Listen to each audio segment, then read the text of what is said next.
มากินเขาอันนี้มีก้อยกุ้งแซ่บแซ่บแซ่บสบายดีพี่น้องมื้อนี้เอามากินข้าวอยู่ที่โคนโรงมันเอามีเมนูเด็ดคือก้อยกุ้งแล้วก็ข้าวเปียกทางขนมมันเอาสมาซิมบางวันนี่ไงรสชาติ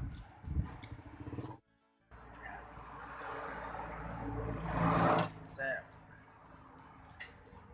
ลองเบิ่งคำใหญ่เต็มคำไม่ทำมันก้อยกุ้งแซ่บๆเลย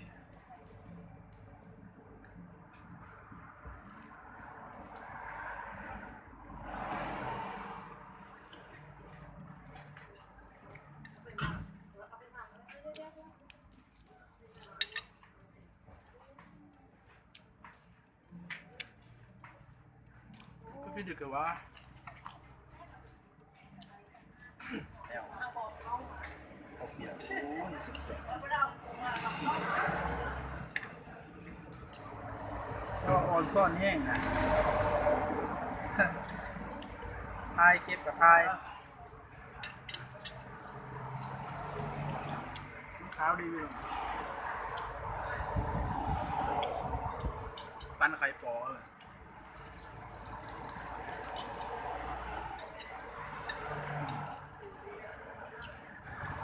เป็นยังสิ่งที่มัดขึ้น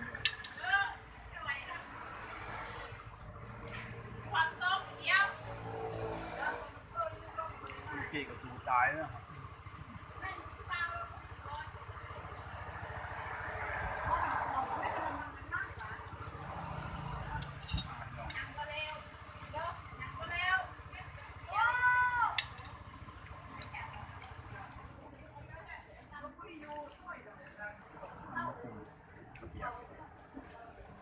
น้าว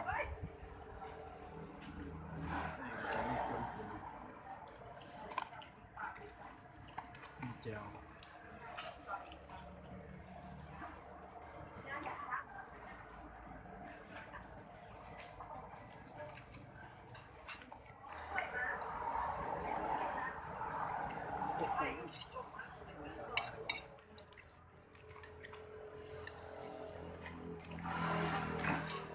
เอาสิเฮ็ดคลิปไปเรื่อยๆคนอยากจะประสบผลสำเร็จต้องบ่ลดละความพยายามถึงสิได้หน่อยก็ค่อยๆเฮ็ดไปนั่นเนาะบางคนตั้งซ่องมาประมาณ 2-3 ปีจึงประสบผลสำเร็จแต่เฮาหาก็สิมาเฮ็ดนี่ค่อยๆไปแต่เฮาก็คลิปเฮาก็หลายอยู่พยายามหลายที่สุดเบิ่งแล้วก็อย่าลืม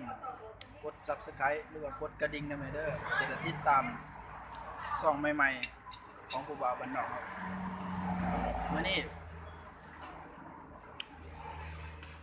บ่าวบ้านนอกมากินข้าวอยู่ที่โพนโฮง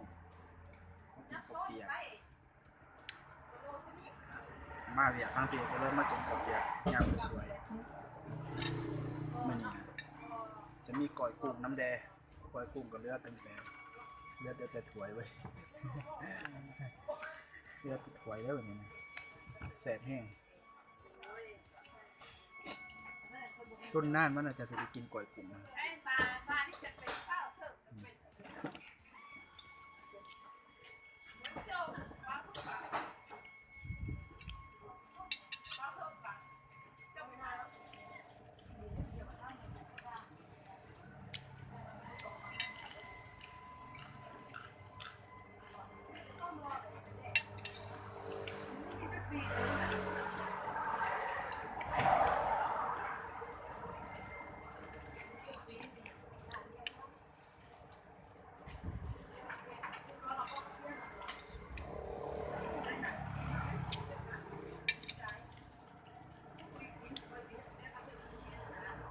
ลูกชิ้น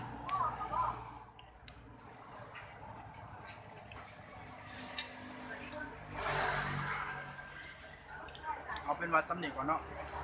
ไปคลิปหน้าเราเจอกันใหม่